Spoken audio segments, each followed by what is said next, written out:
Hoy hablaremos acerca del clímax de la historia y por supuesto que es la venida de Cristo y los eventos que le seguirán.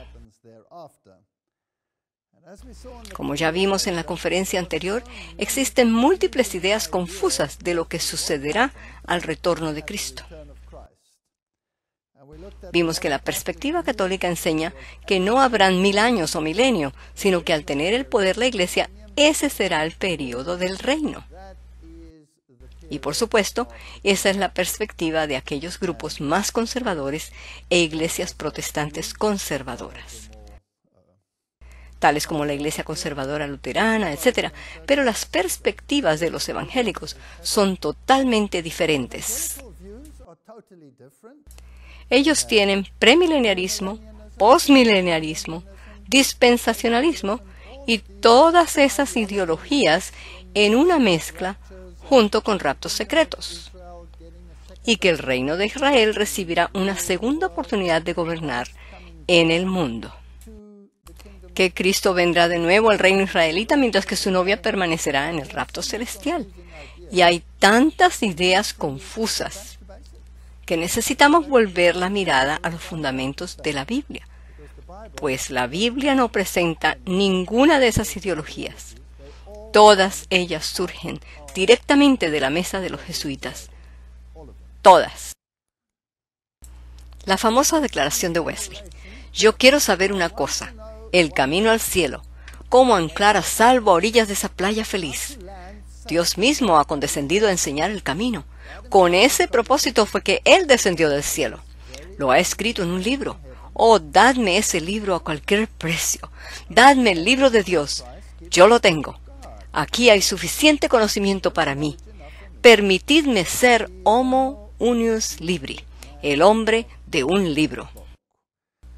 Si yo quiero saber qué pasará al fin del tiempo, si yo deseo saber qué va a pasar durante la segunda venida y los 1000 años, y cómo serán todos estos eventos, no puedo ir a Hollywood a encontrarlo mirando la serie Left Behind, o sea, Los que fueron dejados. No, yo tengo que buscar en ese libro qué es lo que sucederá. Así que esta noche haremos un estudio bíblico sencillo. Veremos un versículo bíblico tras otro, permitiendo que la Biblia se explique a sí misma. Varones Galileos, ¿por qué estáis mirando al cielo? Este mismo Jesús que ha sido tomado de vosotros al cielo, así vendrá como le habéis visto ir al cielo. Ellos lo vieron elevarse al cielo con las huestes angelicales, y lo verán descender de nuevo con las huestes angelicales. Y no es un espíritu, es el que dijo: dadme de comer. Tomás, mete tu mano en mi costado y siente mi herida. Tócame que soy un ser humano. La pregunta es, ¿por qué va a venir Él de nuevo? ¿Y por qué difiere todo a un periodo de restauración? Tito 2:13.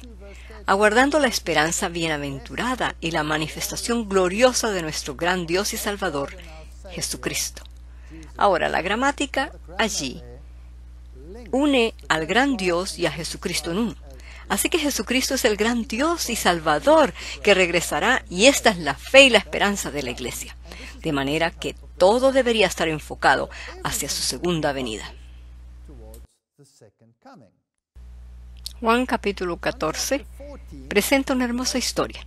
Ahora, si no hubiese nada más en la Biblia, sino solo este pequeño relato de Juan 14, todas las otras ideologías quedarían desmoronadas. Este capítulo es una Biblia en sí mismo. No se turbe vuestro corazón. ¿Creéis en Dios? Creed también en mí. En la casa de mi Padre muchas mansiones hay. Eso sí tenemos esta versión, porque en las modernas dan solo un cuarto, pero en la versión antigua nos dan una mansión. Si así no fuera, yo os lo hubiera dicho. Voy pues a preparar lugar para vosotros. Y si me fuere y os prepararé lugar, vendré otra vez y os tomaré a mí mismo, para que donde yo estoy, vosotros también estéis. De acuerdo con este versículo, ¿cuándo irá la gente al cielo? De acuerdo al versículo, no a la teología, pero de acuerdo con el versículo, es cuando Él regrese y no antes. Y de acuerdo al versículo, ¿Qué está haciendo él ahora? Preparando un lugar. ¿Y cómo es su carácter? ¿Vendrá como un capataz por sus hijos? No. No se turbe vuestro corazón. ¿Creéis en Dios? Creed también en mí. Es un hermoso mensaje. De acuerdo con el versículo, la gente irá al cielo cuando regrese Jesús. ¿Cómo vendrá? Necesitamos entenderlo, pues hay muchas teorías de raptos secretos circulando por ahí. Pero, ¿qué dice la Biblia? En primer lugar, la Biblia dice que su segunda venida será universalmente visible. Eso deshace toda la secretadera. He aquí que viene con las nubes y todo ojo le verá. Y él viene con las nubes. Para saber qué son las nubes, Mateo 24:27, porque como el relámpago que sale del oriente y se muestra hacia el occidente, así será también la venida del Hijo del Hombre. De modo que este será un evento altamente visible y todo el mundo le verá. No es algo secreto.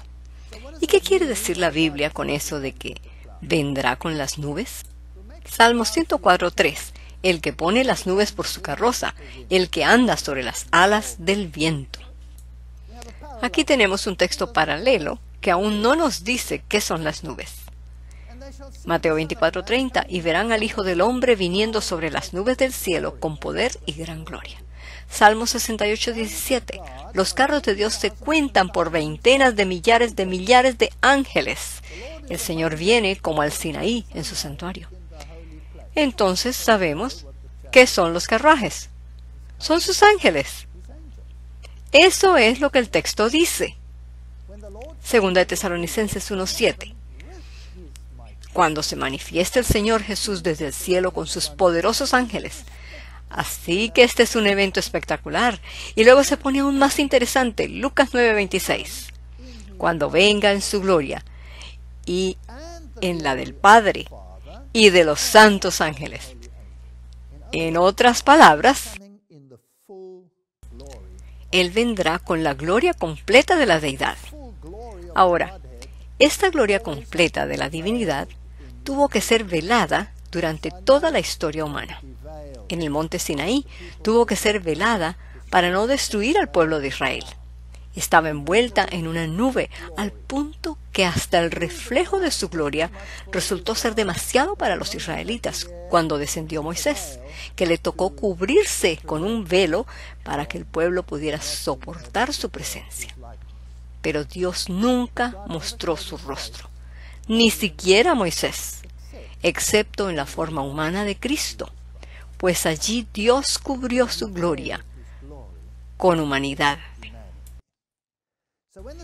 Pero cuando el Hijo del Hombre venga en su gloria, y todos los santos ángeles con él, entonces se sentará en su trono de gloria. Mateo 25:31.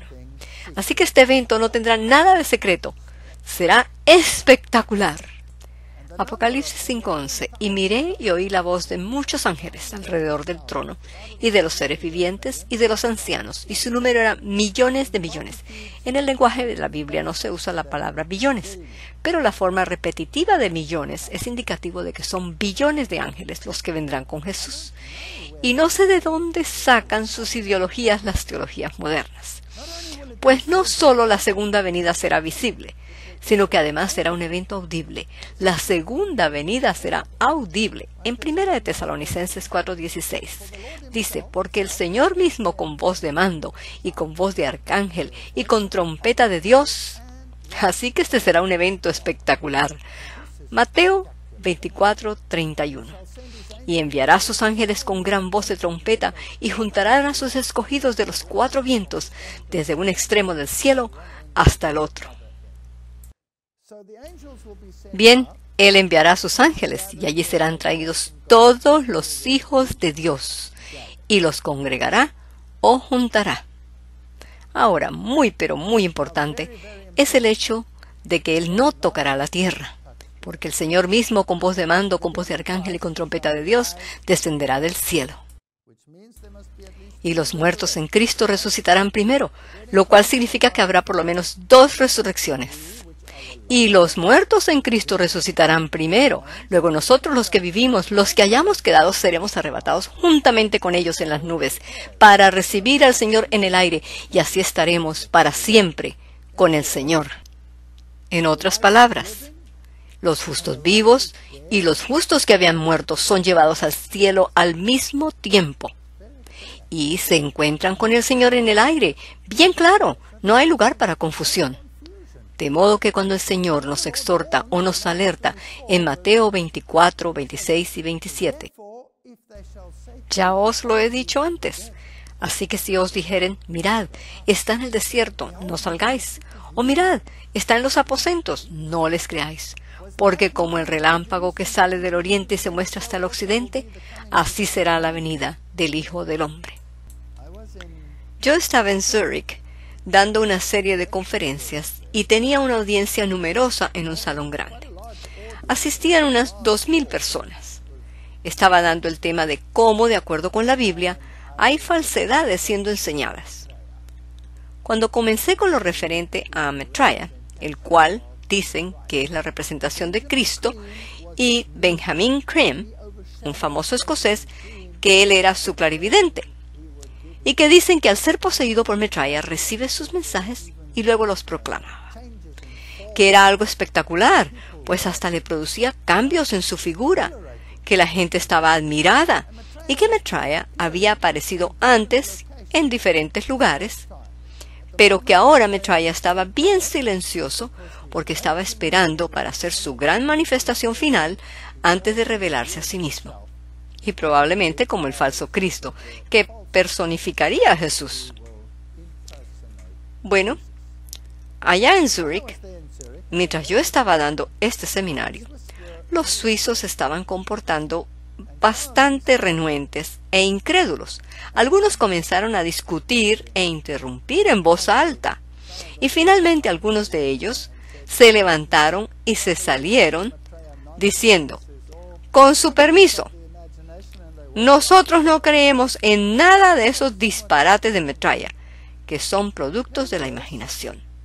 Y se salieron de la conferencia.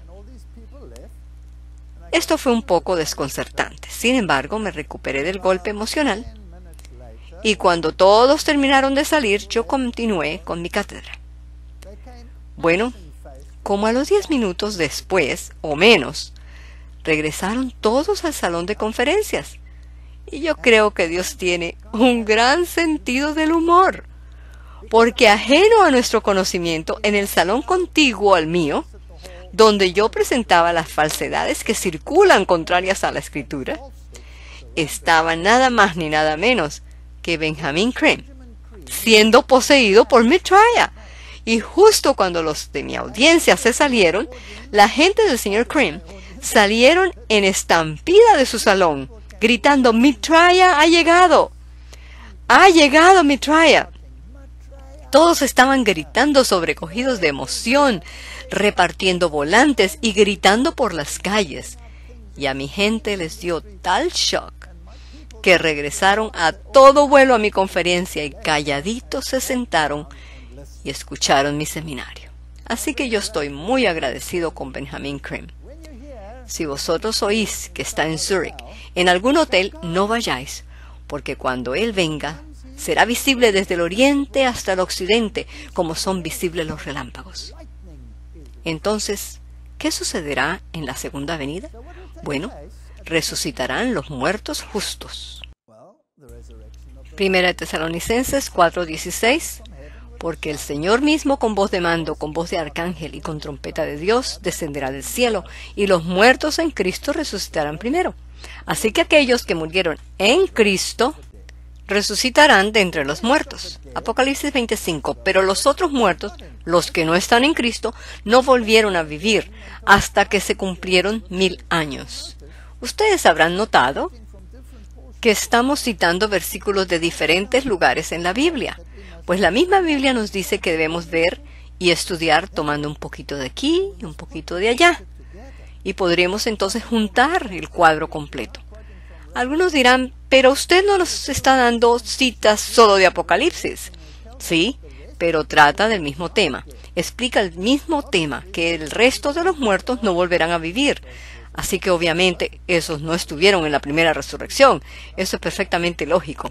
No hay ninguna otra conclusión a la cual podamos llegar hasta que se cumplieron 1000 años. Y en Apocalipsis 26, bienaventurado y santo aquel que tiene parte en la primera resurrección. Así que no queremos ser parte de la segunda resurrección. Queremos ser partícipes de la primera resurrección. Así que podemos llamar a la primera resurrección la resurrección de vida. Y podemos llamar la segunda resurrección la resurrección de condenación. Ahora, al momento de la segunda venida, los justos vivos serán trasladados, porque Pablo dice en 1 Corintios 15, 52 y 53, en un momento, en un abrir y cerrar de ojos, a la final trompeta, porque se tocará la trompeta y los muertos serán resucitados incorruptibles. Y nosotros seremos transformados, porque es necesario que esto corruptible se vista de incorrupción y esto mortal se vista de inmortalidad. Bien, resucitaremos con cuerpos nuevos, sin enfermedad alguna, y con cuerpos transformados, inmortales y glorificados.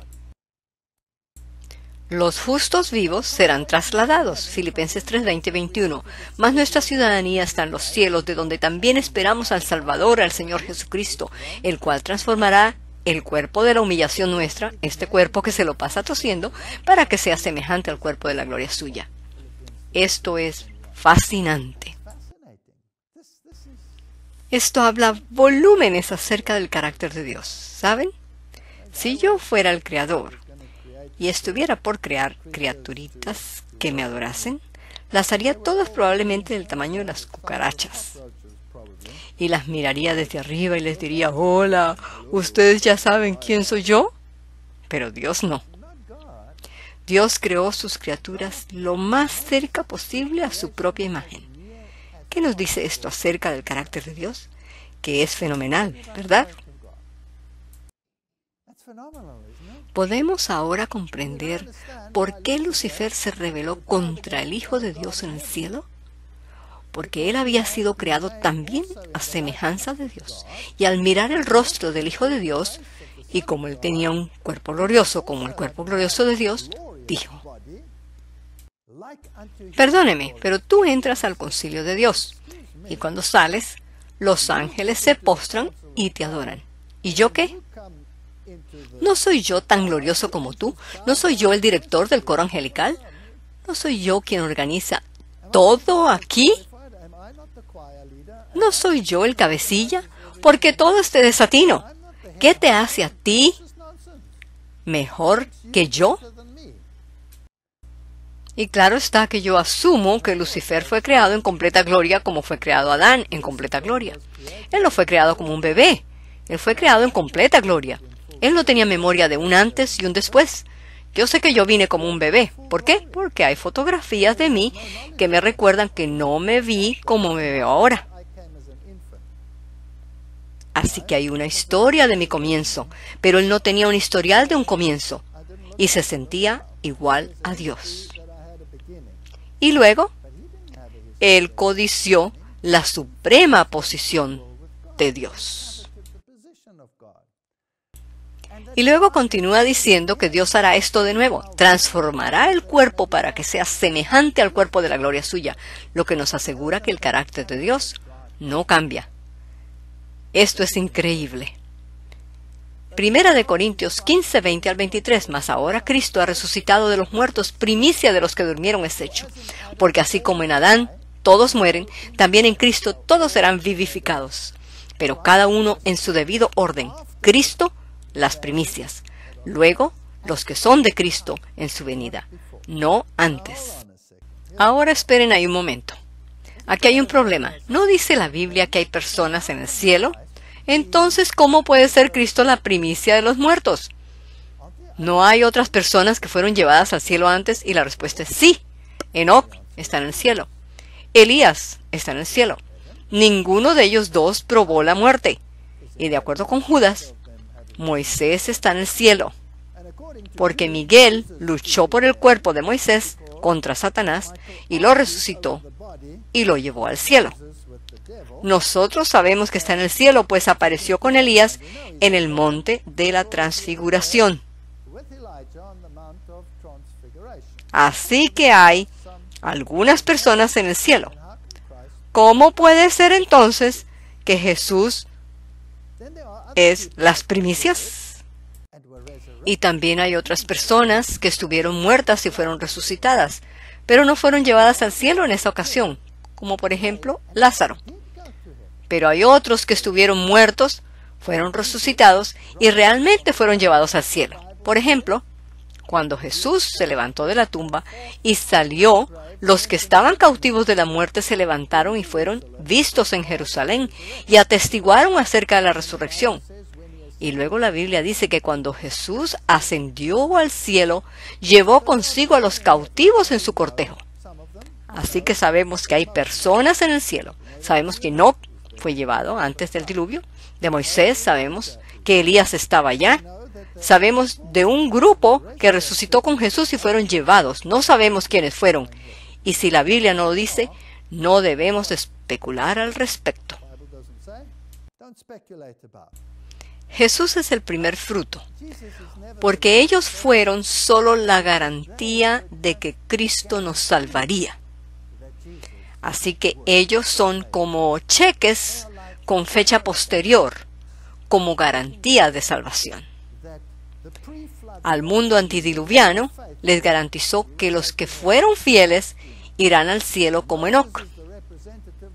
Moisés representa a aquellos que mueren y que serán resucitados, y Elías representa a aquellos que serán trasladados al cielo sin haber probado la muerte al fin del tiempo. Si Cristo hubiera fallado, todos aquellos que ya están en el cielo hubieran caído del cielo como un fruto cae del árbol, y el plan de salvación hubiera fracasado. Este es un pensamiento increíble, que el cielo entero estaba en peligro porque el Hijo de Dios, al tomar la humanidad, podría haber fallado, pero no falló. Si Cristo hubiera fallado, la hueste angelical no hubiera tenido acceso a Dios Padre a través de Cristo. ¿Qué riesgo más grande afrontó Él por salvar la raza humana?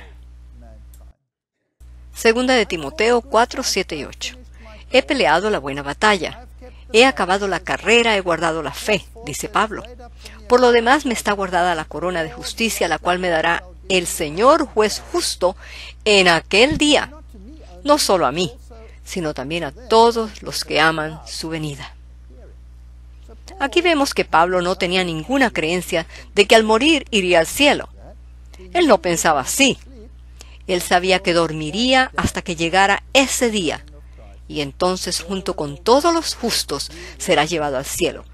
¿Y qué sucede con los malos? Mateo 24:30. Entonces aparecerá la señal del Hijo del Hombre en el cielo, y todas las tribus de la tierra se lamentarán, y verán al Hijo del Hombre viniendo sobre las nubes de los cielos con poder y gran gloria. Bien, los vivos, que han rechazado esa gran salvación ofrecida también a ellos en forma gratuita, comienzan a lamentarse. No se les ve tan felices con la venida de Cristo. Apocalipsis 6, 15 al 17. Y los reyes de la tierra, y los grandes, los ricos, los capitanes, los poderosos, y todo siervo y todo libre, se escondieron en las cuevas y entre las peñas de los montes. Así que los malos huyen y se esconden aterrados por el evento tan espectacular de la venida de Cristo.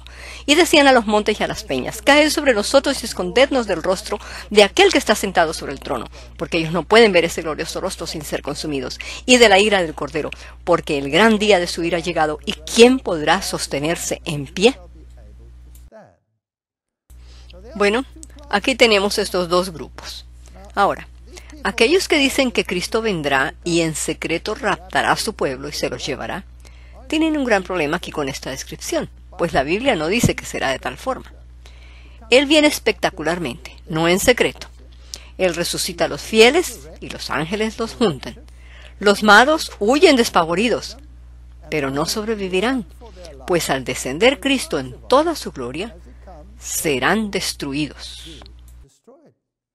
Judas 1, 14 y 15. He aquí vino el Señor con sus santas decenas de millares para hacer juicio contra todos y dejar convictos a todos los impíos de todas sus obras impías que han hecho impíamente y de todas las cosas duras que los pecadores impíos han hablado contra Él.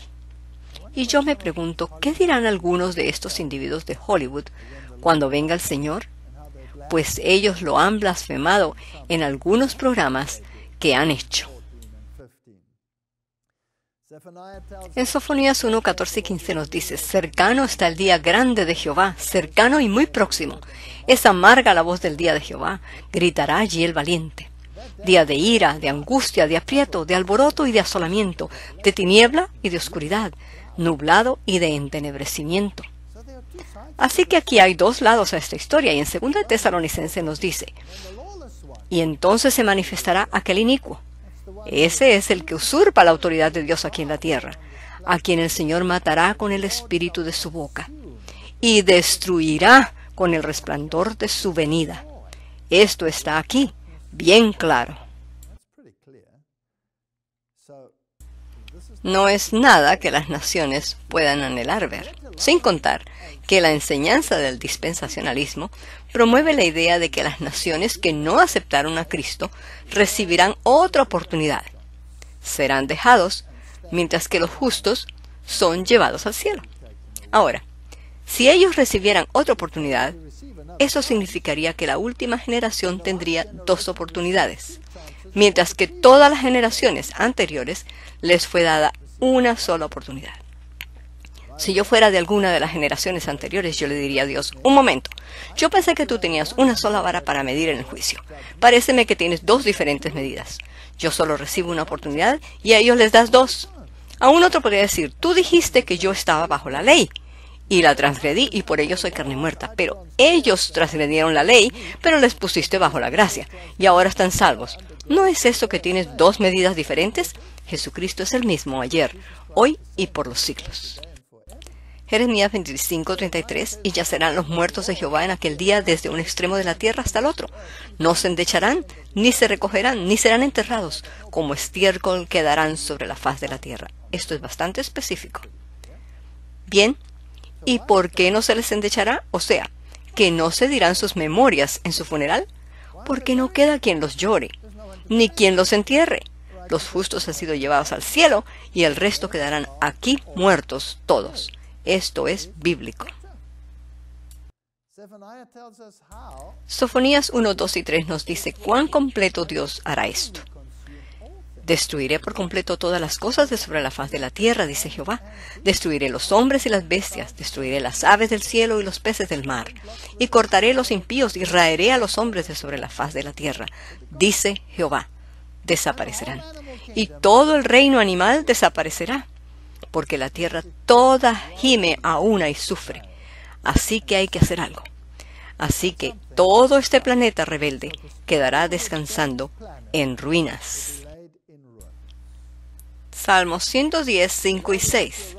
El Señor está a tu diestra, quebrantará a los reyes en el día de su ira. Juzgará todas las naciones, las llenará de cadáveres, quebrantará las cabezas en muchas tierras. Este es otro texto bien claro. No hay forma de ignorarlos y no tenerlos en mente. De otra manera tendríamos una dicotomía o inclusive más variantes en la Biblia. La Biblia debe ser una totalidad armoniosa. Jeremías describe la tierra después de que el Señor la ha destruido. Jeremías 4, 23 al 28. Miré a la tierra, he aquí que estaba asolada y vacía. Así que la tierra regresa a su estado desordenada y vacía como estaba antes de la creación. Y a los cielos, y no había en ellos luz. Miré a los montes, y aquí que temblaban, y todos los collados fueron destruidos. Miré, y no había hombre, y todas las aves del cielo se habían ido, no había aves. Miré, y he aquí el campo fértil. Era un desierto, y todas las ciudades eran asoladas delante de Jehová, delante del ardor de su ira. Porque así dijo Jehová: toda la tierra será asolada, pero no la destruiré del todo. Aunque Él destruya todo el planeta, la vida, todas las ciudades, no es el fin de la historia. Hay más por venir. Por esto se enlutará la tierra, y los cielos arriba oscurecerán, porque hablé Lo pensé y no me arrepentí, ni desistiré de ello. Va a suceder. Eso es lo que la Biblia dice. Este planeta será destruido. Bueno, al regreso del Señor, las ciudades serán dejadas en desolación y los malos que queden vivos serán muertos por todo el planeta. Ni uno quedará vivo, ni uno, así que no habrá rapto secreto. Se descubrirán quiénes son los justos y los injustos al mismo tiempo. Segundo de Tesalonicenses 1:6 y 7, porque Dios es justo. Él ha de pagar con tribulación a los que os atribulan, y a vosotros que sois atribulados, daros reposo con nosotros, cuando se manifieste el Señor Jesús desde el cielo con los ángeles de su poder. Así que no hay ningún lapso de tiempo entre los grupos, sucede simultáneamente. Así que queda la teoría del rapto secreto en nada. Apocalipsis 21, vi a un ángel que descendía del cielo con la llave del abismo y una gran cadena en la mano, y prendió al dragón, la serpiente antigua que es el diablo y Satanás, y lo ató por 1000 años. Bueno, ¿es esta una cadena literal o es otro tipo de cadena? Obviamente Satanás ahora estará atado por cadena de circunstancias. Si queremos buscar un versículo que nos dé alguna pista, veamos Salmos 68:6. Dios hace habitar en familia a los desamparados, saca a los encadenados a prosperidad, mas los rebeldes habitarán en tierra seca. Obviamente no está hablando de cadenas literales. Satanás está atado por las cadenas de circunstancias. No tiene nada que hacer. No puede engañar a nadie porque todos los que quedaron están muertos. ¿Pueden imaginarse la peleadera de esos ángeles malos entre ellos? Durante 1000 años, es tu culpa, no, es tu culpa. Será un largo tiempo de reflexión, 1000 años para reflexionar. Milenio, mil, anus, años. Así que milenio significa 1000 años. Ahora, ¿habla la Biblia de un milenio? Sí, la Biblia habla de ese periodo de 1000 años. Entonces, ¿por qué el catolicismo enseña el amileniarismo? No tiene sentido. Y premileniarismo o postmileniarismo, rapto secreto y todos esos temas que la Biblia no habla de ninguno de ellos. No existen. Bien, la Biblia llama esta gran destrucción de los malvados la batalla de Armagedón. Y hay dos grupos de batallas, como veremos a continuación. Apocalipsis 16:16. Y reunió los reyes en el lugar que en hebreo se llama Armagedón. Y aquí aparece esta palabrita, lugar. Fascinante palabrita. Y claro está que los teólogos que creen que el Armagedón tiene que ver con el Israel literal y que las milicias vendrán del occidente, los rusos o los chinos o cualquiera que ellos inventen, con tal de hacer esto creíble, los cuales atacarán a Israel y las milicias del mundo pelearán en el valle de Megiddo. No es eso a lo que la Biblia se refiere. En ninguna manera. Joel en realidad lo llama el valle de Josafat, mientras que Zacarías dice que las naciones serán congregadas en Jerusalén. Entonces, ¿cuál es? Todos estos textos paralelos nos dan 3 diferentes lugares geográficos. Y eso no puede ser, al menos que haya una connotación espiritual en esto. Reuniré a todas las naciones y las haré descender al valle de Josafat. Joel 3:2. Zacarías, porque yo reuniré a las naciones para combatir contra Jerusalén. ¿Cuál de las 3 es entonces? El lugar. No es un lugar físico. Esa palabrita lugar viene del griego topos, el cual tiene un significado literal y también un significado metafórico. Y el significado metafórico es muy interesante porque se refiere al estado mental. En otras palabras, Satanás inducirá a un estado mental a la gente del mundo que les llevará a querer darle muerte a aquellos que rehúsen obedecer sus dictámenes. Así que este topos, o estado mental, es acerca de lo que allí se refiere. Y si recordamos, en la conferencia previa, vimos que los arquitectos de este reino que Satanás quiere erigir, todos están en una batalla por la mente. Y en Apocalipsis se nos dice que todos se maravillaron tras la bestia. En otras palabras, que es una actitud mental. Es una batalla por el control de la mente. Este es un choque de ideologías, no es un encuentro armado de milicias que salen del oriente. Cristo destruirá a aquellos que elijan aceptar la marca de la bestia y rechazar su moralidad por una moralidad terrenal. Y eso es lo que sucederá. Ahora, tenemos que verificarlo. Apocalipsis 16:12. El sexto ángel derramó su copa sobre el gran río Éufrates, y el agua de éste se secó, para que estuviese preparado el camino a los reyes del oriente. Por eso es que dicen que las milicias vendrán del oeste. Pero no son fuerzas armadas físicas de la tierra, porque ¿qué les sucederá a todos aquellos? De acuerdo con los versículos anteriores, Cristo los destruirá a todos los fuertes, a todos los guerreros, todos desaparecerán. ¿Y qué es este río Éufrates? El río Éufrates era el que regaba a Babilonia. Esta fue una ciudad literal y fue invadida cuando, al secar el cauce del Éufrates, las milicias de Ciro pudieron penetrar y tomar Babilonia. Ciro fue un prototipo de Cristo. Lo mismo sucederá. La Babilonia antitípica, o sea, la que está representada por el símbolo de Babilonia antigua, la cual es un estado mental, la confusión de la unión de todas las religiones.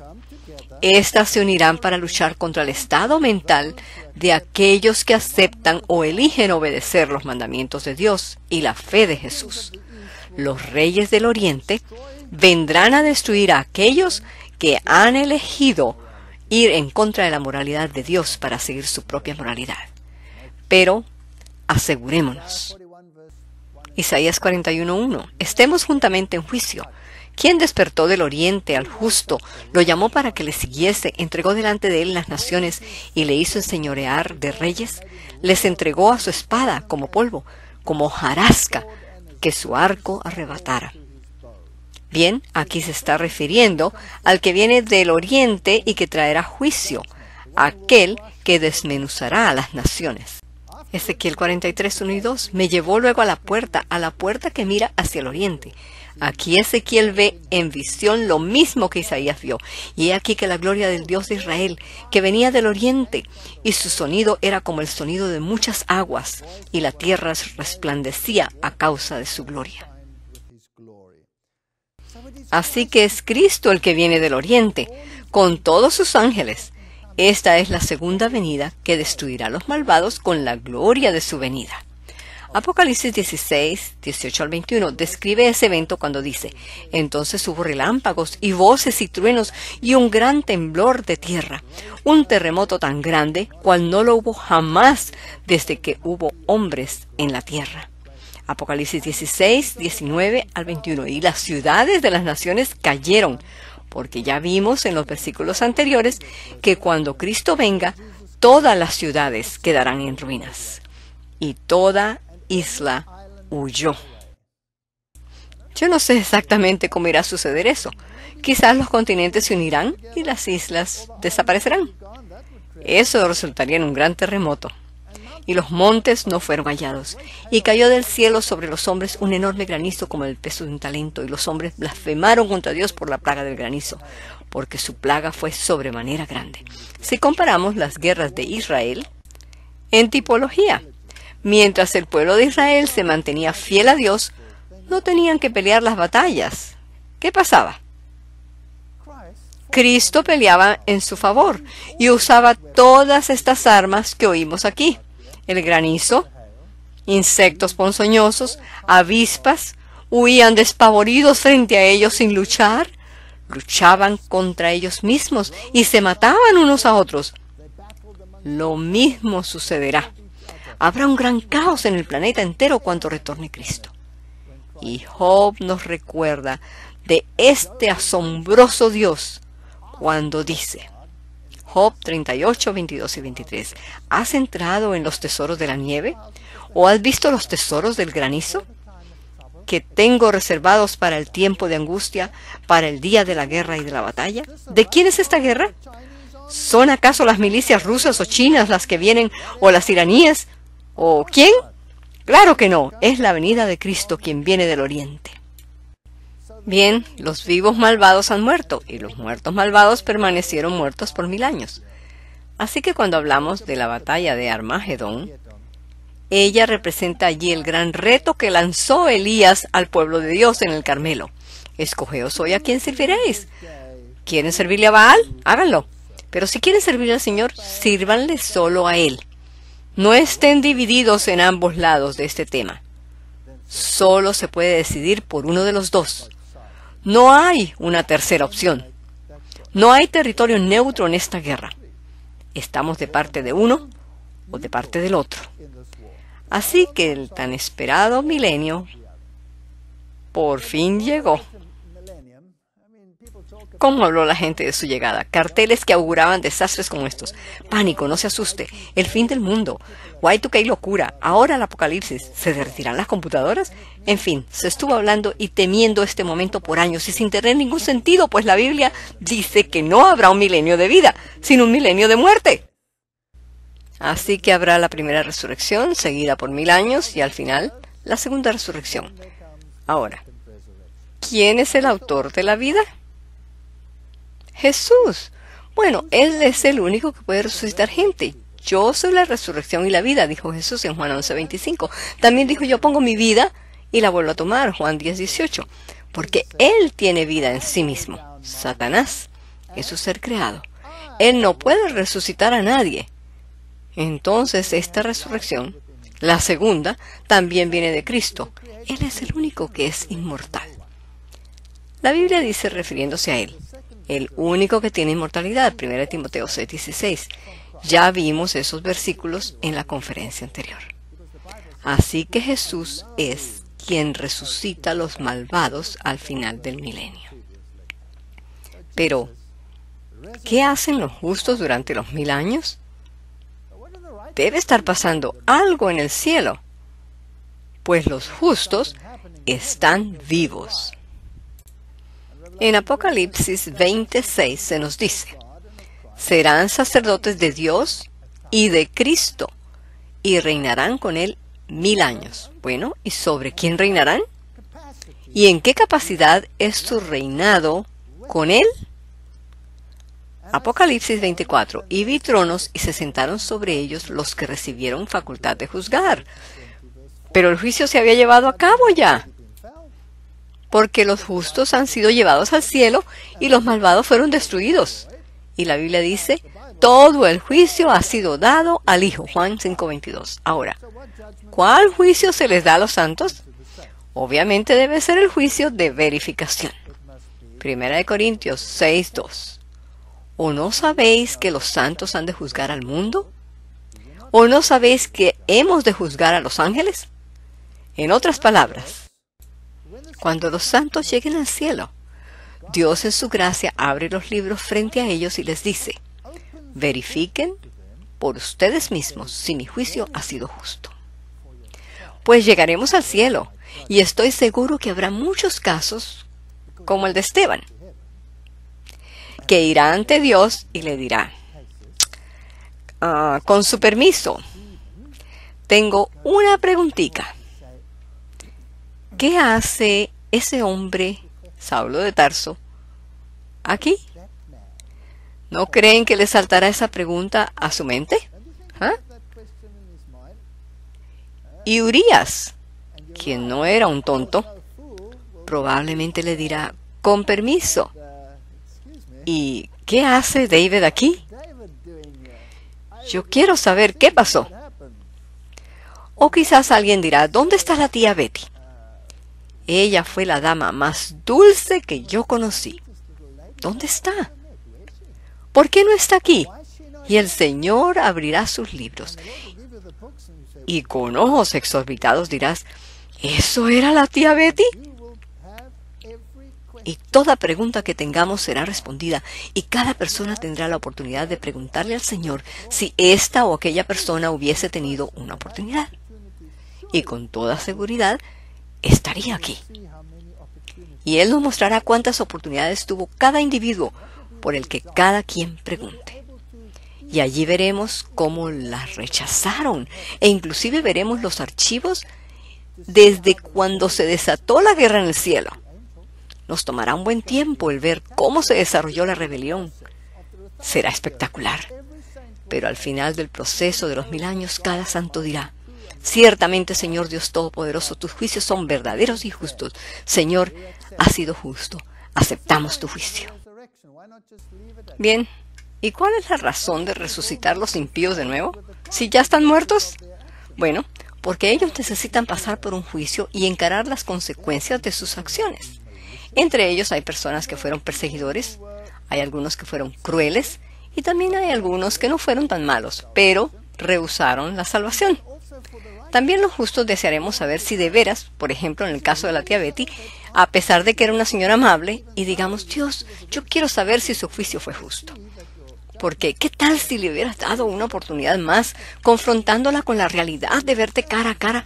¿No se arrepentiría de todo corazón? Y luego allí resucita ella, y se le ve ese odio en su rostro.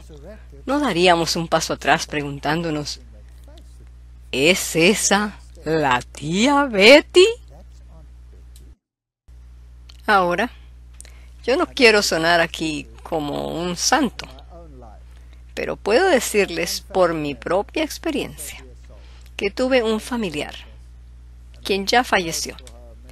Ella era la persona más dulce, amable y noble en todo mi círculo familiar, hasta que yo decidí obedecer los mandamientos de Dios y la fe de Jesús. Nunca olvidaré el cambio en su rostro. Nunca he visto tanto desprecio tóxico brotar de nadie como vi en ella. Yo puedo comprender lo que experimentaremos en aquel entonces. Hay que ver para creer. En resumen, durante el milenio, los justos están en el cielo. La tierra está desolada. Satanás está atado por cadenas de circunstancias, confinado a este planeta destruido. El juicio de verificación se lleva a cabo en el cielo y todos los justos, al final del proceso, dirán: Dios ha sido justo. Esto es bíblico. ¿Están de acuerdo? Ahora, ¿qué pasa después de esto? Apocalipsis 27. Cuando los 1000 años se cumplan, Satanás será suelto de su prisión y saldrá a engañar a las naciones que están a los 4 ángulos de la tierra. Todas las naciones estaban muertas, y él ahora será suelto de su prisión, lo cual es un cambio de circunstancia. Entonces, obviamente, ahora sí hay naciones para engañar. ¿De dónde salieron esas naciones? Fueron resucitadas. Esta es la segunda resurrección. Bien, Dios resucita a los malvados, y son una innumerable multitud como la arena del mar. Y veremos los gigantes antediluvianos y los individuos chiquiticos como cangrejitos del tiempo del fin. Yo me pregunto, ¿cómo se verá Nimrod al lado de Napoleón? Eso será una escena impresionante. Esa es la resurrección de condenación. Y luego Zacarías nos dice en Zacarías 14:3, después saldrá Jehová y peleará contra aquellas naciones. Ahora, cada vez que el Señor destruye, se hace un paralelo con alguna guerra anterior en la Biblia. Antes teníamos la primera, que se llamó Armagedón. Aquí hay otra. Así que hay un juicio. Estos individuos son los rebeldes. ¿Creen ustedes que van a caer sin pelear? ¡Claro que no! Ellos resucitan con su espíritu de rebelión. Zacarías 14:3. Después saldrá Jehová y peleará con aquellas naciones como peleó en el día de la batalla. Bien, así como fue en Armagedón, así se repetirá, con la diferencia que en Armagedón no bajó a tocar la tierra. ¿Dónde permaneció? Permaneció en el aire. Los ángeles llevaron a los justos a encontrarse con él en el aire. No bajó a tocar la tierra porque subiremos a encontrarnos con él en el aire. Zacarías 14:3 y 4. Y el Señor afirmará sus pies aquel día sobre el monte de los olivos. Así que Cristo desciende y esa vez tocará la tierra. ¿Qué sucede cuando Dios, santo y perfecto, toca una tierra demolida por el pecado? Zacarías 14:4, que está enfrente de Jerusalén al oriente, y el monte de los olivos se partirá por en medio, hacia el oriente y hacia el occidente, haciendo un valle muy grande, y la mitad del monte se apartará hacia el norte y la otra mitad hacia el sur. Así que allí estaba Jerusalén, pero estaba demolida, pues todas las ciudades fueron destruidas, y por el toque de Dios, un valle masivo se aplana. Y en Apocalipsis 21:2 se nos dice lo que pasa después. Yo, Juan, vi la santa ciudad, la nueva Jerusalén, no la antigua, esa fue destruida, esta es la nueva, descender del cielo de Dios, dispuesta como una esposa ataviada para su marido. Esta es la que Abraham vio. Esta es la que él esperó, no la terrenal.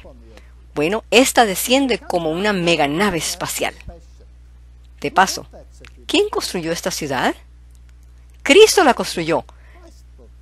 Impresionante. Apocalipsis 27-13. Cuando los 1000 años se cumplan, Satanás será suelto de su prisión y saldrá a engañar a las naciones. Los junta diciendo, mis ejércitos han vuelto, que están en los 4 ángulos de la tierra, a Gog y a Magog. Tenemos que indagar acerca de esto, porque hubo reyes de Gog quienes fueron a guerra contra Israel, el Israel antiguo. Hay diferentes tipologías en el Antiguo Testamento, a fin de reunirlos para la batalla, el número de los cuales es como la arena del mar. Y subieron sobre la anchura de la tierra y rodearon el campamento de los santos y la ciudad amada. Ahora se pone un poco confuso porque dice, y de Dios descendió fuego del cielo y los consumió. Y el diablo que los engañaba fue lanzado en el lago de fuego y azufre, donde estaban la bestia y el falso profeta, y serán atormentados día y noche por los siglos de los siglos. Uy, esto suena como un infierno. Apocalipsis 20:12-13. Y vi los muertos grandes y pequeños de pie ante Dios, y los libros fueron abiertos, y otro libro fue abierto, el cual es el libro de la vida. Y fueron juzgados los muertos por las cosas que estaban escritas en los libros, según sus obras. Y el mar entregó los muertos que había en él, y la muerte y el Hades entregaron los muertos que había en ellos, y fueron juzgados cada uno según sus obras. Muy bien, ¿por qué es esto confuso? Porque el orden está invertido. Los impíos son destruidos antes de ser resucitados. ¿Notaron eso? Bien, para entender el libro de Apocalipsis hay que tomar en cuenta su estructura. El libro de Apocalipsis está escrito en una forma de quiasma. Esa es una estructura con cierto propósito. La primera parte del libro de Apocalipsis es lo que llamamos el brazo histórico. Nos relata la historia desde la iglesia temprana hasta el clímax con la gran controversia entre el bien y el mal, lo cual aparece en Apocalipsis 13-17. Así que es el lado histórico. Los eventos están en secuencia. La segunda mitad es el brazo escatológico. Lo que sucederá después, la venida de Cristo, el fin de los 1000 años y todos estos eventos y lo que está sucediendo en el cielo. Por lo tanto, como es el segundo brazo, y los dos quiasmas tienen que acentuar lo que será el clímax. En el centro, los eventos en la segunda mitad están escritos en orden regresivo.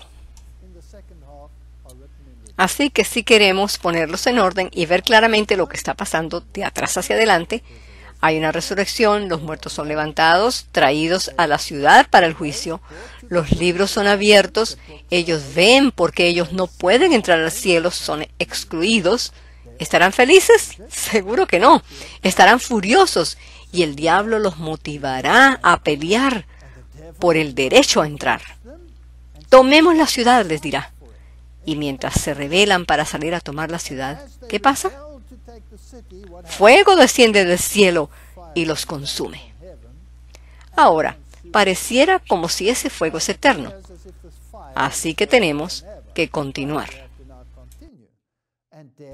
Apocalipsis 20:14-15. Y la muerte y el Hades fueron lanzados al lago de fuego. Esta es la muerte segunda. Aquí hay una definición. Ahora, ¿qué les sucede? Murieron una vez y ahora mueren por segunda vez. Y el que no se halló inscrito en el libro de la vida fue lanzado al lago de fuego. Por definición, esta es la segunda muerte. Job 21:30 lo amplifica, que el malo es preservado en el día de la destrucción, guardado será en el día de la ira. Ahora sí entienden qué está pasando.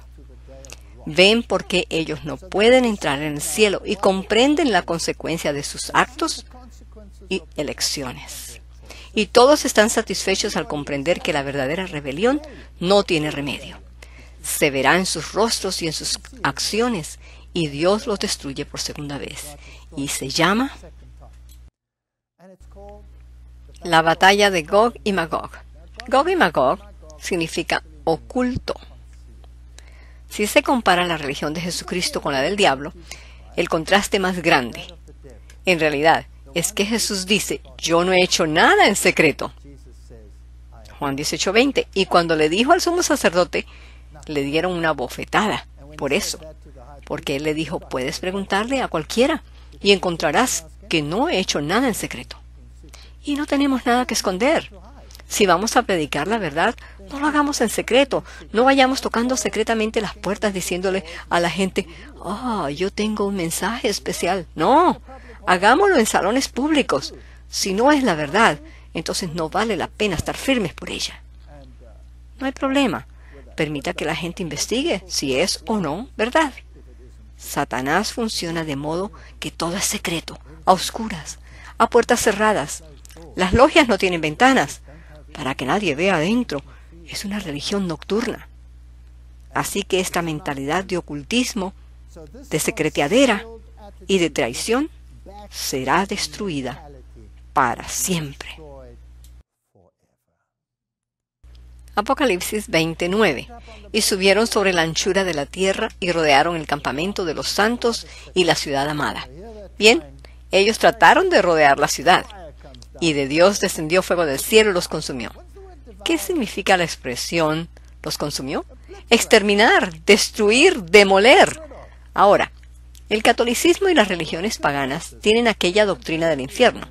Si indagamos en las obras de Daniel Hopkins, tendremos una mejor idea en cuanto al significado del infierno para la Iglesia católica.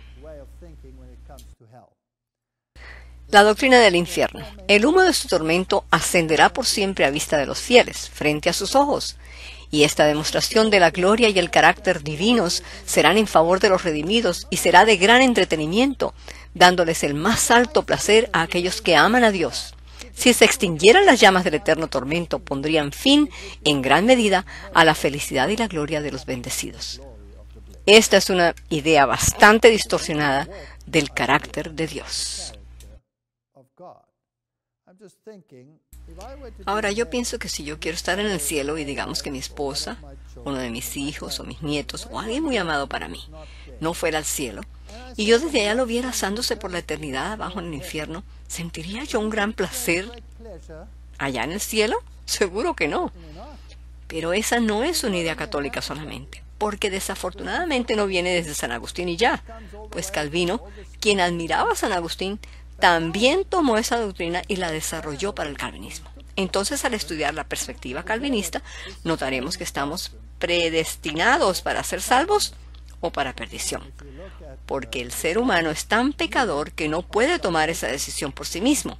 Entonces Dios la hace por uno, de modo que Dios elige a alguien para el infierno. Y si lo hace es para glorificar a los justos, pues el sufrimiento, al ser puesto en contraste con la gloria, permite que la gloria sea superior. Eso es el calvinismo. Ahora, el hipercalvinismo va más allá. En aras de establecer esta doctrina de la predestinación, el hipercalvinismo dice que Dios creó a Adán para que pecara, para él poder predestinar a algunos a salvación y a otros a perdición. Bien, ¿qué hace esto al carácter de Dios? Convierte a Dios en el autor de toda la maldad. Y por supuesto, todas las consecuencias que vemos a nuestro derredor son culpa de Dios. Ahora, ¿qué es lo que los seres humanos decimos cada vez que algo va mal? ¿Cuando hay un desastre? ¿Cuando un tsunami barre con la ciudad? ¿De quién nos quejamos? De Dios. Es un acto de Dios. Nunca he oído a nadie quejarse y culpar al diablo. Siempre Dios es el culpable. Ahora algo bastante fascinante. Ezequiel 33:11 dice: Diles, vivo yo, dice Jehová el Señor, que no quiero la muerte del impío, sino que se vuelva el impío de su camino y que viva. Volveos, volveos de vuestros malos caminos. ¿Por qué moriréis, oh casa de Israel? Dios es paciente y no es alguien que es un torturador. Él tomó sobre sí todo el dolor, pues cuando murió ahí en la cruz, Él murió con todo el dolor de toda la humanidad sobre sí, en su totalidad. Es increíble. Solo Dios puede hacer algo tal. Ezequiel 18:32. ¿Por qué no quiero la muerte del que muere? Isaías 55:7. Deje el impío su camino y el hombre inicuo sus pensamientos y vuélvase a Jehová, el cual tendrá de él misericordia, y al Dios nuestro, el cual será amplio en perdonar. Este es el carácter de Dios. Está totalmente en contraste con esa imagen que la gente tiene.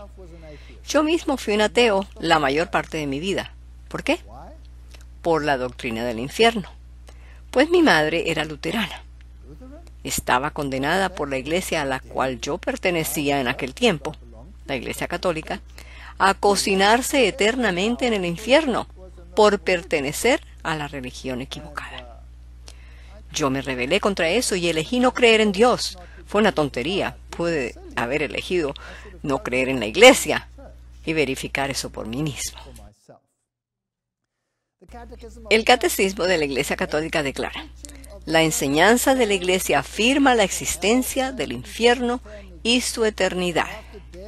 Y después de la muerte, el alma va o al lugar caliente o al otro lugar caliente, el cual es el purgatorio, en donde se sufre por los pecados que han sido perdonados, al menos que, claro está, uno haya sido exonerado por el Papa. Estos son los ejercicios de Ignacio Loyola para la formación espiritual, y esta es su meditación acerca del infierno. Primer preludio es la compostura. Allí se debe usar todos los sentidos e imaginarse a uno mismo en cierta situación. Ver con la visión de la imaginación lo largo, ancho y profundo del infierno. Luego, preguntarse a sí mismo por la intensidad interior del dolor que el maldito sufre, en caso de que por las faltas se olvide el amor del eterno Señor, de manera que por el miedo al dolor no caiga en pecado. Luego, ver con la imaginación las grandes llamas y las almas cubiertas en fuego. Pasamos luego a oír los lamentos, aullidos, llantos y blasfemias contra Cristo nuestro Señor y contra sus santos. Después, oler el olor del humo, del sulfuro, de las heces y cosas putrefactas. Gustar el sabor de cosas amargas como lágrimas, tristeza y la tibieza de la conciencia. Palpar con el decir: ¡uf! ¿Cómo se sienten las almas al tocarlas y al quemarlas el fuego? ¿No es esto asqueroso? ¡Qué perspectiva del infierno y del carácter de Dios! El carácter de Dios es demolido por los teólogos de este mundo. La Biblia no habla nada de este Dios monstruoso del que se habla ahí, quien haría sufrir eternamente a alguien por un breve momento de falla. ¿Cuántas personas mueren en la juventud? Respuestas católicas. La doctrina del infierno es tan temida por numerosas sectas herejes que terminan negando la realidad de un infierno eterno. Los universalistas unitarios, los adventistas del séptimo día, los testigos de Jehová, los científicos cristianos, los científicos religiosos, los de la nueva era y los mormones. Allí listan todos estos. Es interesante. Pero hacen allí una comparación para probar si las doctrinas de estas organizaciones son o no bíblicas. Por ejemplo, mencionan que los testigos de Jehová niegan la divinidad de Cristo, lo cual es tan claro como el cristal en la Biblia, o lo que enseñan los de la nueva era, los mormones o los científicos cristianos, lo que creen. Ellos mismos dijeron que si alguien quiere ser protestante, debe hacerse adventista del séptimo día. Eso es lo que la Iglesia Católica Romana dice. Pero aquí la llaman hereje. Otra cita, esta es de Ciril de Jerusalén. He aquí que todos seremos resucitados con cuerpos eternos, pero no todos con cuerpos similares. Si un individuo es justo, éste recibirá un cuerpo celestial, de manera que pueda ser digno de conversar con los ángeles. Pero si un individuo es un pecador, recibirá un cuerpo eterno capacitado para recibir las penalidades de los pecados. Debe ir fuerte para poder sufrir, para que pueda quemar eternamente en el fuego sin consumirse, y Dios asignará correctamente su porción a cada grupo. No tenemos que leerlo todo. Esta es la mentalidad de una ideología distorsionada. Y solamente porque la Biblia usa símbolos de fuego. La palabra infierno viene de Hades, que significa tumba, ni siquiera significa fuego. La palabra hiena significa fuego. ¿Pero es ese un fuego que quema por siempre para causarle dolor eterno a la gente? ¿Y no es Dios un fuego eterno? ¿Un fuego consumidor? ¿Y no caminan los ángeles entre las piedras de fuego?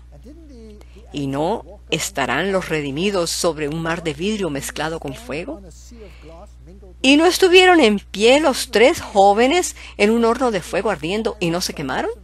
Sí, Dios es fuego consumidor, Hebreos 12:29, fuego eterno, pero aquello que consume desaparece eternamente. Pero Dios no se extingue. Lo que es fascinante es que el diablo se las arregló para voltear las cosas al revés, para hacer ver que los malvados irán al fuego. No, los redimidos son los que irán al fuego de la presencia de Dios. Pero como el diablo odia a Dios, voltea al revés y blasfema a Dios con doctrinas falsas. Mateo 10:28, y no temáis a los que matan el cuerpo, mas el alma no pueden matar. Temed más bien a aquel que puede destruir el alma y el cuerpo en el infierno. Hades, sepulcro. Apocalipsis 20:14, y la muerte y el Hades fueron lanzados al lago de fuego. Esa es la definición, es la muerte segunda. Apocalipsis 20:15, y el que no se halló escrito en el libro de la vida fue lanzado al lago de fuego. Luego la Biblia nos da ejemplos, fueron reducidas a cenizas, y nos dice que les hizo ejemplo de aquellos que vivían impíamente. Las ciudades de Sodoma y Gomorra reduciéndolas a ceniza, y Judas nos dice que son el ejemplo de aquellos que recibirán el castigo del fuego eterno.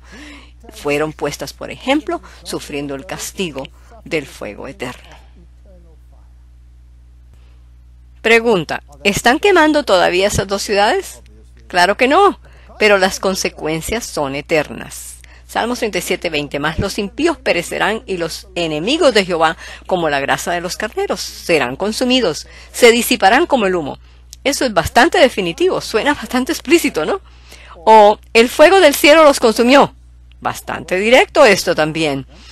También serán como si no fueron, bastante claro, no hay otra forma de interpretarlo, es totalmente final. Esto lo dice en Abdías, y en Malaquías dice, hollaréis a los malos, los cuales serán ceniza bajo las plantas de vuestros pies. Aquí también está bastante claro. Estos textos no dejan lugar a ninguna duda. Bien, cuando encontramos un texto metafórico tenemos que ver el prototipo y el antitipo. Debemos comparar un versículo con otro y deberán mantener la armonía con el texto que es claro. Demos un vistazo a algunas de las otras doctrinas. Por ejemplo, el Corán. ¿Cómo lo presenta el Corán? Sura 2:75. Los que no tienen por toda ganancia más que sus malas acciones, aquellos a quienes sus pecados les envuelven por todas partes, ellos serán entregados al fuego y permanecerán en él eternamente. Sura 2:76. Pero los que han creído y practicado el bien, estos estarán en posesión del paraíso y permanecerán en él eternamente. Sura 4:59. Aquellos que se nieguen a creer en nuestros signos, los acercaremos al fuego ardiente. Tan pronto como su piel sea consumida por el fuego, les revestiremos con otra para hacerles probar el suplicio. Dios es poderoso y prudente. ¿No es exactamente lo mismo con los teólogos católicos? Es exactamente lo mismo. Se les dará un cuerpo fuerte para que sientan cómo se queman. Y aquí se les rostizará la piel y se les dará nueva piel para que sientan el dolor de nuevo. Sura 14:28. Di la verdad proviene de Dios. que el que quiera creer, crea, y el que quiera ser infiel lo sea. En cuanto a nosotros, hemos preparado para los impíos el fuego que les rodeará con sus paredes. Cuando imploren auxilio, se les dará agua ardiente como el metal fundido que les quemará el rostro. ¡Qué detestable bebida! ¡Qué detestable lugar de reposo! Sura 14:50. Entonces tú verás a los criminales con los pies y las muñecas cargados de cadenas. Sura 14:51. Sus túnicas serán de alquitrán, el fuego envolverá sus rostros, a fin de que Dios destruya a cada alma según sus obras. Así que aquí vemos a todas estas deidades vengativas y debemos compararlas con el Dios de justicia, amor y paciencia, quien estuvo dispuesto a morir por los pecados del mundo. Porque en Salmos 37 dice, serán consumidos, se disiparán como el humo. Sí. Dios no va a perpetuar el pecado por toda la eternidad, o la eternidad sería como este planeta, una dolorosa miseria. Él elige hacerlo así. Es como si alguien se volvió loco y decidió asesinar niños. Todos somos los niños de Dios. Y ese individuo toma un rifle, entra a un liceo y comienza a matar un niño tras otro. En ese momento tú ves, y tienes que tomar una decisión. Aun si eres el padre del asesino, debes hacer algo. No puedes permitir que esto siga sucediendo para siempre. Y piensas, a pesar de que es mi propio hijo, tengo que ponerle fin a esto, aunque signifique destruirlo. Eso es lo que ha hecho Dios. Nosotros no tenemos que hacer esa decisión. Dios decidirá cuándo el mal llegará a ser totalmente irreparable. Y entonces actuará. Salmos 21:9. Y fuego les consumirá. Esta es la segunda muerte. Esta es la enseñanza bíblica. Mateo 25:46. E irán estos al castigo eterno y los justos a la vida eterna. Ahora este texto parece una contradicción. Debemos investigar para verificar de nuevo. ¿Cómo conciliar un texto como este con un texto claro? O Apocalipsis 14:11. Y el humo de su tormento sube por los siglos de los siglos, y no tienen reposo de día ni de noche los que adoran a la bestia y a su imagen, ni nadie que reciba la marca de su nombre. ¿No es este un texto que pareciera que afirma el otro? Salmos 92:7. Cuando brotan los impíos como la hierba y florecen todos los que hacen iniquidad, es para ser destruidos eternamente. Bien. De nuevo debemos comparar versículo con versículo. ¿Qué significa en el pensar hebreo el concepto de por siempre y siempre? Por ejemplo, Isaías 34:8 al 10. No se apagará de día ni de noche, perpetuamente subirá su humo. De generación en generación será asolada. No pasará nadie por ella, nunca jamás. Esta es una clara contradicción a todos los textos que son claros, así que debemos ser capaces de reconciliarlos. Entonces, ¿cuál es el pensar hebreo de la expresión por siempre y siempre? Como en Judas, único capítulo, versículo 7. Como Sodoma y Gomorra y las ciudades vecinas, las cuales de la misma manera que aquellos, habiendo fornicado e ido en pos de vicios contra la naturaleza, fueron puestas por ejemplo, sufriendo el castigo del fuego eterno. Bueno, en este versículo está la idea de que el fuego es eterno o que es eterna la consecuencia. Obviamente la consecuencia, pues Sodoma y Gomorra no están todavía en llamas hoy día. Pedro dice, y poniéndolas por ejemplo de los que habían de vivir impíamente. Bien, ellos serán destruidos por siempre y siempre. Permítame darles un paralelismo. Cuando Jeremías estaba proclamando que Babilonia vendría y destruiría Jerusalén, aquí él usó este simbolismo. Pero si no me oyereis, para santificar el día de reposo, para no traer carga, es interesante que en el prototipo, cuando Babilonia y Jerusalén se confrontaron, el sábado fue un problema. Y al final del tiempo, también lo será. Continuando, para no traer carga ni meterla por las puertas de Jerusalén en el sábado, yo haré descender fuego en sus puertas y consumirá los palacios de Jerusalén, y no se apagará. Jeremías 17:27. ¿Está ardiendo todavía ese fuego? No. ¿Por cuánto tiempo ardió? Hasta que cumplió su deber, y nadie lo pudo apagar. Podrían tratar de apagarlo, Pero si Dios encendió ese fuego, nadie lo podría apagar. Ardería hasta cumplir con su función. Si vemos en Jeremías 52, allí nos dice que el ejército de Nabucodonosor, rey de Babilonia, vino a Jerusalén, y Nabuzaradán, capitán de la guardia, quemó la casa de Jehová y la casa del rey y todas las casas de Jerusalén y las destruyó con fuego, y le llamó un fuego que no se pudo apagar. Y si vamos a 2 de Crónicas, leemos que ellos quemaron la casa de Dios. ¿Por qué?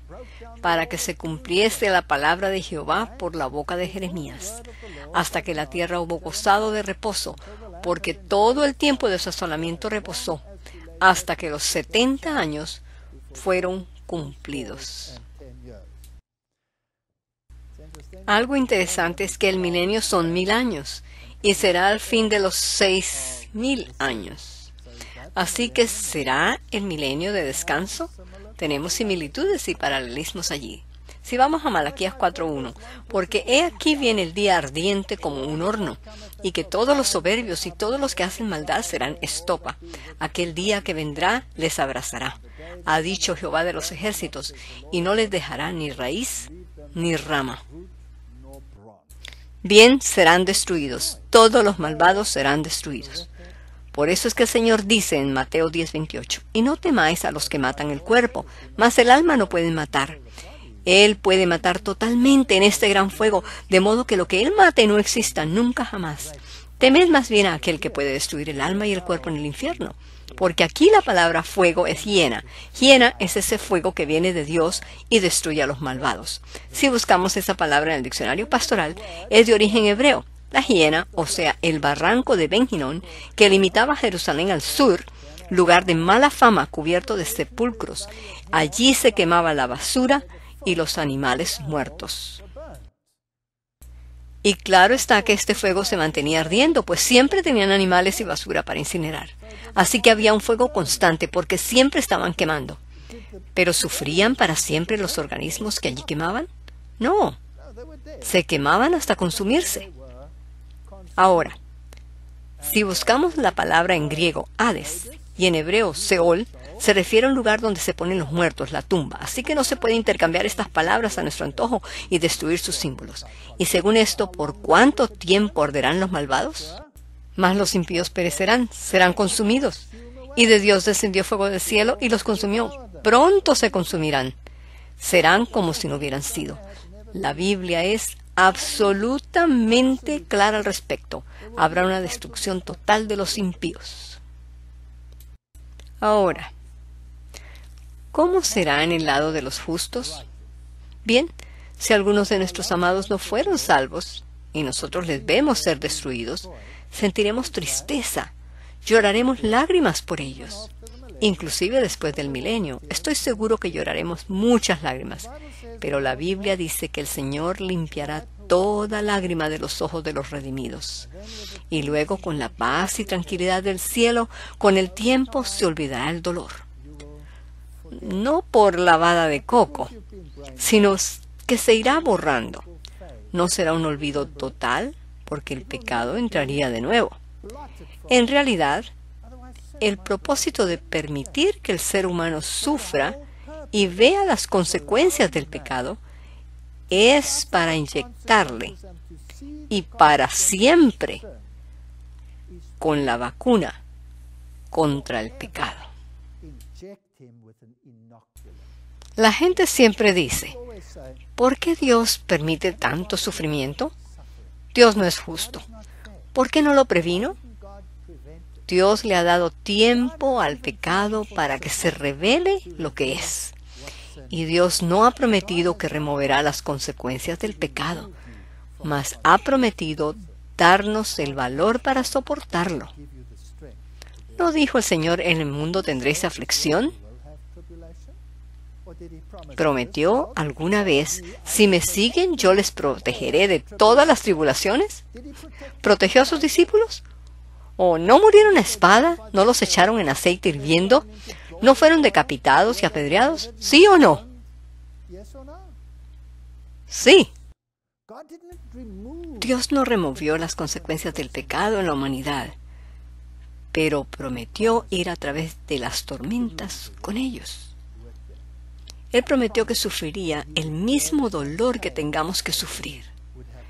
Así que en vez de culpar a Dios, hay que culpar al malvado, que es quien las causó en primer lugar. Sí, quizás perdamos un hijo. Sí, quizás experimentemos cosas horrendas. Esas para siempre nos vacunarán contra esta cosa llamada pecado. De manera que si en algún momento, en el futuro, a alguien se le ocurre pensar, me pregunto si el Señor es justo cuando puso en su ley, yo no creo que pase de allí.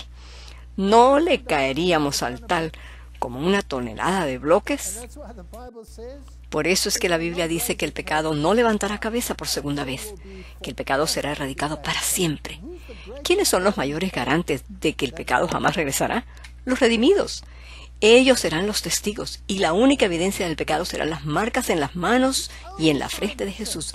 Y cuando veamos al Hijo de Dios y le veamos las marcas, no es que estaremos ajenos a su dolor, mas con la paz del cielo y la tranquilidad y el gozo con los amigos y la gloria celestial, el dolor eventualmente se irá borrando de la memoria de los redimidos. Aunque recordaremos que el mundo de pecado no fue bueno y no querremos jamás volver a estar igual. Malaquías 4:3, hollaréis a los malos, los cuales serán ceniza bajo las plantas de vuestros pies. ¿Qué pasa con Satanás? Ezequiel 28 dice, yo te destruiré, oh querubín protector, sacaré fuego de en medio de ti, el cual te consumirá, y te pondré en ceniza sobre la tierra. Yo encuentro que es muy interesante la forma que explica aquí cómo Satanás será destruido. Dice que el fuego que saldrá de él le convertirá en cenizas. Todos los otros morirán. ¿Cómo? Fuego desciende del cielo y les devora. En otras palabras, todos quedan exterminados. Mas no así con Satanás, pues el fuego para él sale de adentro de él mismo hacia afuera. Es el fuego de Dios. ¿Por qué esta diferencia? Porque en él se halló iniquidad. ¿Fue creado él para actuar inicuamente? No. Él fue creado perfecto a la imagen de Dios, pero se le dio libre albedrío. Al darle libertad de elección, el riesgo siempre estaba allí, que podría elegir ir en contra de Dios, y lo hizo. Y allí surgió la iniquidad, y esta idea de estima propia se difundió por el ámbito celestial, lo cual condujo a la guerra en el cielo. Entonces, él será destruido de adentro hacia afuera, como un ejemplo de la erradicación de la iniquidad interna por siempre y siempre. Apocalipsis 21:3 y 22:4. Y oí una gran voz del cielo que decía, he aquí el tabernáculo de Dios con los hombres, y él morará con ellos, y ellos serán su pueblo, y Dios mismo estará con ellos como su Dios, y ellos verán su rostro. Los redimidos verán el carácter de Dios en su plena gloria, gloria que en otro tiempo hubiera consumido al pecador, mas ahora, con sus cuerpos glorificados, podrán estar en pie delante de la presencia de Dios y verle cara a cara. Esta es una promesa increíble, increíble. Yo anhelo ver la gloria de Dios, la gloria de su carácter, la pureza del Dios del cielo. Apocalipsis 21:1. Vi un cielo nuevo y una tierra nueva, porque el primer cielo y la primera tierra pasaron. Obviamente este mundo será creado de nuevo. Los santos saldrán de la santa ciudad, la cual será preservada del fuego que desciende del cielo, del mismo modo que los 3 jóvenes fueron protegidos en el horno de fuego, y caminarán sobre las cenizas que quedan de la destrucción de los impíos. No es que Dios quiera destruir a los pecadores. Él desea salvarlos, pero si ellos se aferran a su pecado y rehúsan abandonarlo, morirán con su pecado. Y los justos caminarán sobre las cenizas de ellos y verán la tierra que fue quemada, y lo que queda sobre ella son las cenizas. Después yo creo que Dios dirá de nuevo, sea esto o lo otro, y veremos el poder creador de Dios, creando de nuevo esta tierra, cosa que ni Adán vio. ¿Sabe qué es sorprendente para mí? que Dios dice, al que venciere yo le daré que se siente conmigo en mi trono. ¿Y qué fue lo que el diablo codició, que de paso le costó que lo botaran del cielo? El trono de Dios. El trono de Dios. Y Dios sabía que con su trono no podía confiarle. Así que al diablo nunca se le dio el trono. ¿Y qué causó eso allá en el cielo? Que estallara la guerra. Y todavía hoy la gente codicia los tronos. ¿Y a qué conduce el amor al poder? A la guerra. Conduce a la guerra. Mas a los redimidos se les dará el privilegio de sentarse con Dios en su trono, y no frente a su trono, sobre su trono. Una cosa es sentarse por un momento en el trono y luego darse cuenta que ahí viene Dios y pararse corriendo porque ahí viene el dueño. Y otra muy diferente es que Dios diga, vengan, siéntense conmigo en mi trono y juzguemos. Lo que significa que les dará la capacidad de tomar decisiones juntamente con Dios mismo. ¿Por qué puede Dios confiarle a los redimidos con aquello que le negó al diablo? Porque los redimidos ya habrán sido vacunados con el antídoto contra el pecado. Así que Dios crea un cielo nuevo y lo transfiere a esta tierra. ¿Y cómo será? Obviamente los animales deberán ser creados de nuevo. Isaías 11:6, morará el lobo con el cordero, la agresión desaparecerá, y el leopardo con el cabrito se acostarán, las fieras ya no matarán, y el becerro y el león y la bestia doméstica andarán juntos, y un niño les pastoreará. No habrá agresión.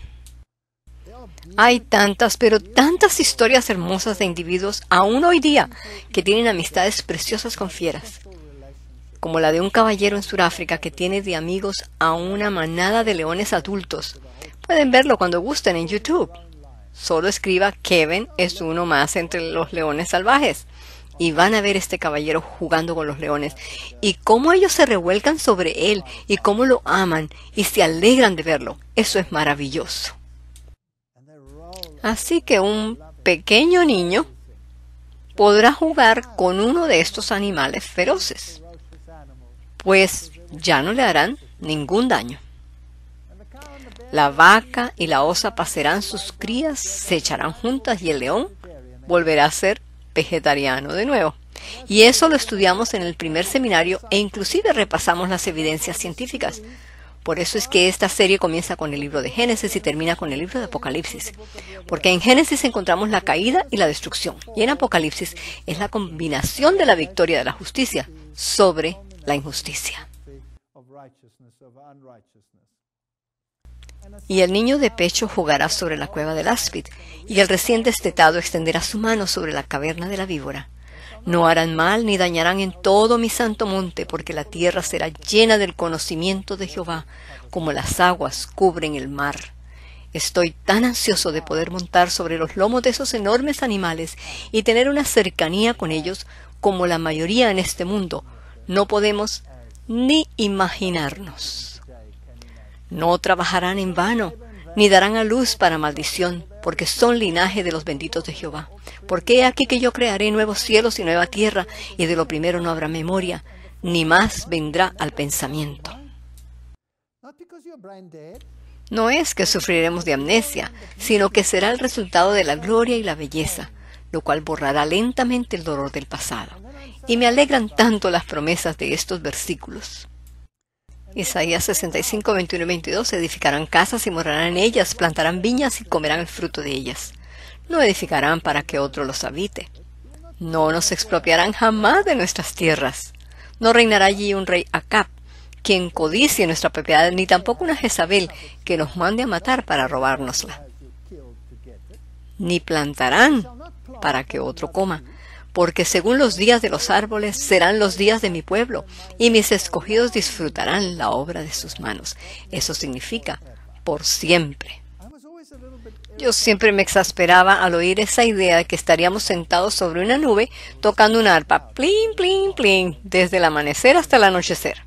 Bueno, eso le encantaría a mi esposa, tocar su arpita sobre su nubecita, pero yo soy un inútil con el arpa. A mí denme un martillo, yo me gozo construyendo o sembrando. Así que esto es maravilloso, pues no solamente podremos construir nuestras propias casas, además recibiremos una granja. Esto es una tipología de Israel. Ellos debían tener su finca en el campo y había una ciudad de refugio a donde acudían cuando había problemas o cuando se congregaban para reuniones. Y allí tenían su propia casa. E igual será en la tierra nueva. Nuestra casa en la ciudad. ¿Quién la está preparando? Jesús, Cristo mismo. Será absolutamente a nuestro gusto. Bien, si alguien me regala una casa a mi gusto, está muy bueno.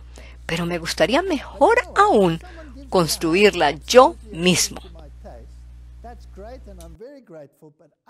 Ahora, Dios entiende eso, pues Él nos creó con una mente llena de creatividad. ¿Pueden imaginarse la mente que tendremos? ¿Una mente perfecta que nunca olvidará nada?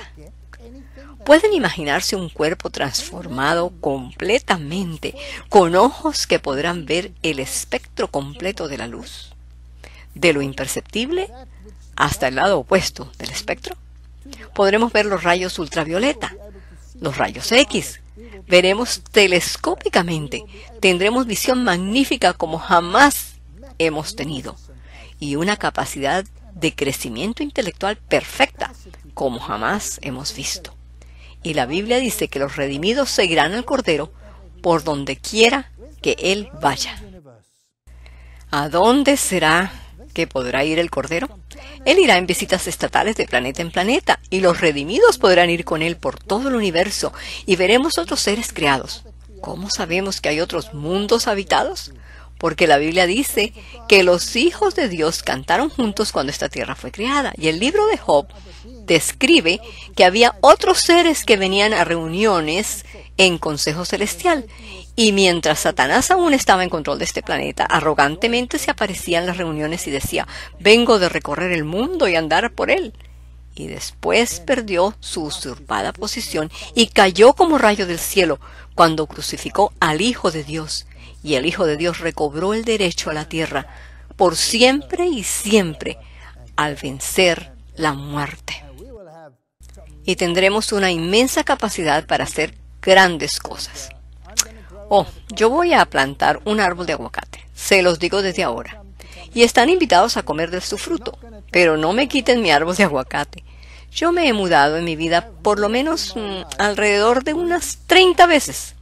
Les cuento que he plantado un árbol de aguacate en cada una de las casas donde he vivido. Y nunca he comido ni una vez del fruto de mis árboles. Nunca. Y cuando paso frente a aquellas casas veo en su patio aquellos frondosos árboles, llenos de aguacates. Y no puedo agarrar ni uno, porque no son míos, sería robar. Así que voy a plantar uno, y pueden venir a comer los que quieran, después que yo me coma el primero. No, después que yo me coma el segundo, pues serán iguales de deliciosos. Isaías 66:23, y de mes en mes y de sábado en sábado vendrán todos a adorar delante de mí, dijo Jehová. Así que cada sábado todos vendremos a la Nueva Jerusalén. ¿A qué velocidad? ¿Cuánto demoran los ángeles en llegar del cielo aquí? A la velocidad del pensamiento. No a la velocidad de la luz, sino a la del pensamiento. ¿Usó Dios alguna vez esa velocidad, inclusive con sus discípulos? ¿Qué le pasó a Felipe?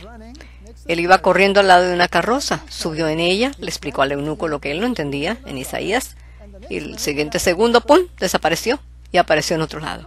Ansío ese momento. Yo soy muy impaciente. Cuando me siento en mi carro y sé que tengo que manejar 5 horas para llegar a donde voy, me pregunto, ¿por qué no puedo llegar enseguida allá? Pero allá será así, inmediatamente.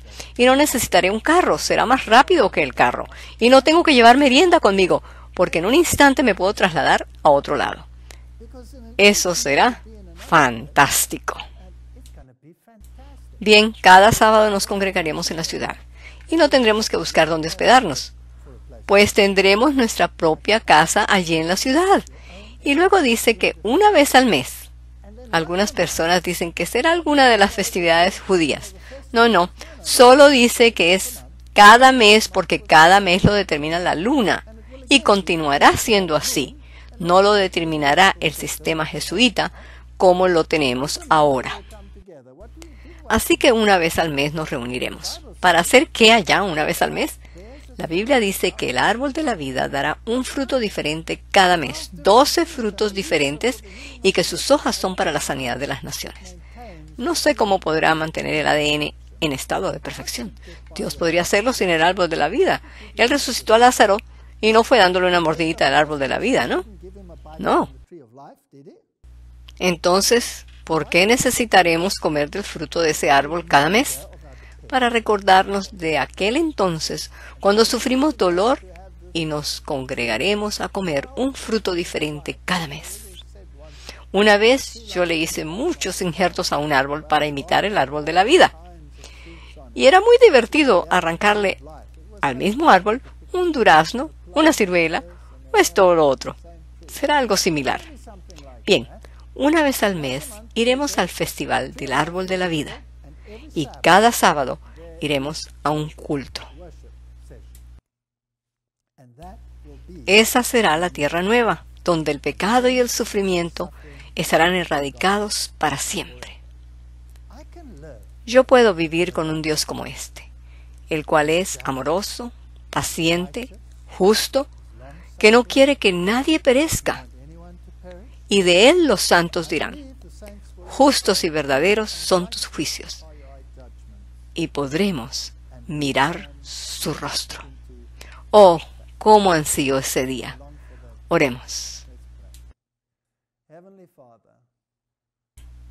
Padre Celestial, la historia del conflicto entre el bien y el mal está escrito que culminará. Ahora es el momento para que los habitantes de este mundo hagamos la decisión final entre recibir la marca de la bestia o el sello de Dios. Este será el examen final que nos llevará a la gran confrontación del Armagedón. Te ruego, oh Padre, que muchos sean salvos como resultado de nuestro testimonio, y que tu carácter sea vindicado frente al mundo, pues ha sido pisoteado en el polvo por las empresas teológicas. Que tengamos un carácter firme, tal cual fue revelado por Jesús, el cual no forzó a nadie, sino que más bien dijo: cuando yo sea levantado, atraeré a todos a mí. Que nosotros también podamos atraer a otros a ese Dios a quien servimos, de manera que ellos también puedan verte cara a cara en ese día glorioso. En el nombre de Jesús. Amén.